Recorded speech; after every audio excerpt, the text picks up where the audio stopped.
नमस्कार, आप देख रहे हैं सिटी पोस्ट। मैं वंदना।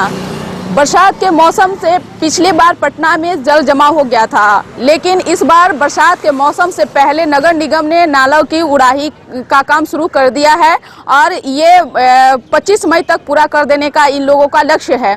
आगे क्या कुछ नगर निगम आयुक्त हिमांशु शर्मा कह रहे हैं वो सुन लीजिए, उसके बाद हम आगे की बात बताते हैं। देखिए, हम लोगों ने 3 भागों में पूरे नगर निगम के नालों को डिवाइड किया। एक है जो बड़े आउटफॉल ड्रेन्स हैं, जिनको 9 बड़े नाले पटना के कहे जाते हैं, उसको हम लोगों ने 10 मई तक उसका लक्ष्य रखा है। उसमें सभी नालों में लगभग कार्य पूर्ण हो गया है। बाकरगंज नाले में हम लोगों ने, चूँकि वो काफ़ी संकरा है और वहाँ पर मैन पावर का काफ़ी डिप्लॉयमेंट होता है, उसमें थोड़ा सा इशू आ रहा है। हम लोगों को 15 मई तक उस नाले को भी साफ़ कर लिया जाएगा। सेकंड जो है वो है अंडरग्राउंड ड्रेन्स। तो अभी नाला रोड में, बोरिंग कैनाल रोड में हम लोगों ने कार्य प्रारंभ किया। उनको हम लोग मैक्सिमम 15 तक नाला रोड का पूरा हम लोग सफाई कर लेंगे। बोरिंग कैनाल रोड में थोड़ा और समय लगेगा, 20 मई तक उसको जाने की संभावना है। वो भी दोनों हम लोग कंप्लीट कर लेंगे। थर्ड है जो वार्डों में हम लोग नालों का सफाई कर रहे हैं, जो गलियां हैं, जो वार्ड के अंतर्गत नाले आते हैं, उसको हम लोग 25 मई तक उसका लक्ष्य रखे हुए हैं। तो हर परिस्थिति में हम लोग 25 मई तक सभी नाले जो नगर निगम पटना क्षेत्र में आते हैं उनकी सफाई करें। जी, अभी जो सफाई कर्मी बाहर में अभी काम कर रहे हैं सड़कों पर, उन लोगों को कोरोना को लेकर के किस तरीके की व्यवस्था की गई? देखिए, उसमें हम लोगों ने 2 तरीके से काम किया है। पहले तो हम लोग एक UNFPA जो है, जिसको यूनाइटेड नेशन जनसंख्या कोष बोला जाता है, उनके माध्यम से काउंसलर्स हायर किए हैं, कम्युनिटी मोबिलाइजर्स हायर किए हैं। उसको UNFPA ही फंडिंग कर रहा है। तो उसमें हम लोग सभी वार्डों में सुबह 6 गाड़ियाँ नगर निगम ने उस मामले में दी हैं। वो सुबह जाते हैं और उनको ट्रेनिंग करते हैं। डेली सुबह हर वार्ड, किसी न किसी एक वार्ड में हम लोग जाते हैं और उनको बताते हैं, ओरिएंटेशन करते हैं किस तरीके से उनको साफ़ सफाई रखनी है। घर जाने से पहले स्नान जरूर कर लेना है, कपड़ों को अलग से गर्म पानी में डाल देना है, इत्यादि इत्यादि। साबुन से हाथ धोना है, मास्क और ग्लव्स लगाना है। इस संबंध में उनको विस्तृत जानकारी दी जाती है। साथ ही साथ हम लोग लगातार जो मास्क, ग्लव्स और साबुन का है, वो सभी अंचलों में हम लोगों ने इंश्योर किया है कि उनको उपलब्ध कराते रहें, जैसे ही उनका ख़राब हो जाता है, फट जाता है।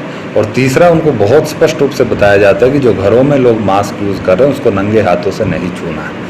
और जब भी वो साफ़ सफाई करने का कार्य समाप्त करते हैं, उसके बाद साबुन से हाथ और मुंह को अवश्य धो लेना है। इस तरीके से हम लोग उनको पूरी तरीके से ओरिएंट कर रहे हैं और अभी तक किसी भी सफाई कर्मी को पॉजिटिव होने का, संक्रमित होने का मामला सामने नहीं आया।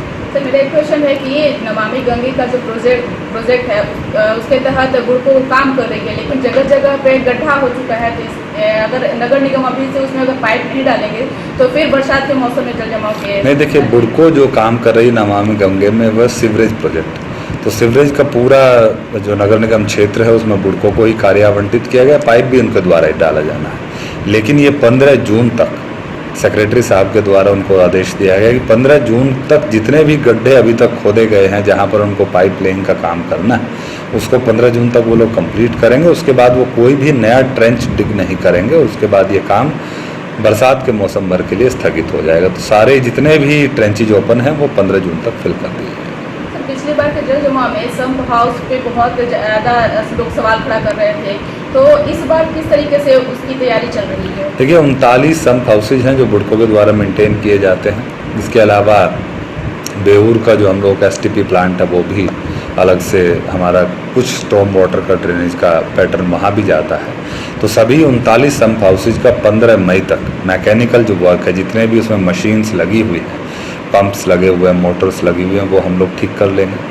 और 30 मई तक जितना भी सिविल वर्क है, जहाँ पर कहीं पानी टपकने की शिकायत है, कहीं पर ऊंचा करने की आवश्यकता है, वो बुड़को उस कार्य को समाप्त कर लेगा। इसके अलावा जो कैपेसिटी ऑगमेंटेशन का part last time high level committee के द्वारा बताया गया था, उसमें बुड़को ने टेंडर्स फ्लोट कर दिए हैं, वर्क ऑर्डर्स भी दे दिए हैं।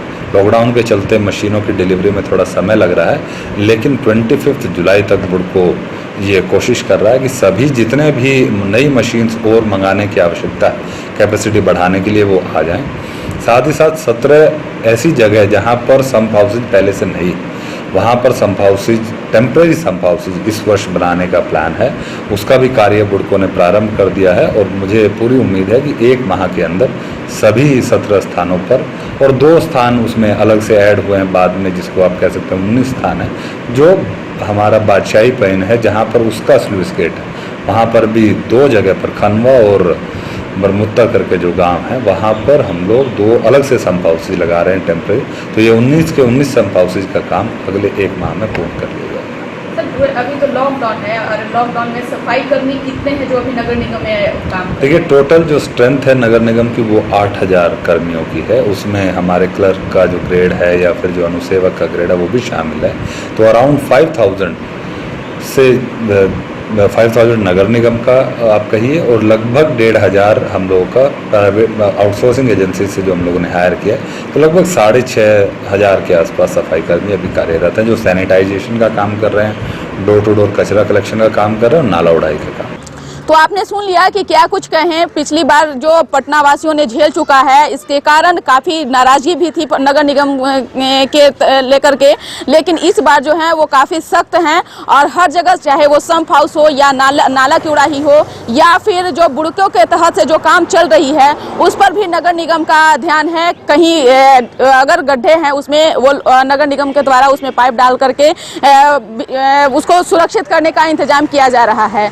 तो कुल मिलाकर के कहा जाए कि इस बार नगर निगम पूरी तरीके से बरसात के मौसम से पहले मुस्तैद है। इस बार पटना में जल जमाव की स्थिति बिल्कुल नहीं रहेगी। इस खबर बस इतना ही। अगर आपको हमारी खबर अच्छी लगे इसे अपने दोस्तों के साथ शेयर करें, हमारे चैनल को सब्सक्राइब करें, बेल आइकन जरूर दबा दें। आपका सहयोग समर्थन लगातार सिटी पोस्ट को मिल रहा है, आगे भी बनाए रखें। धन्यवाद।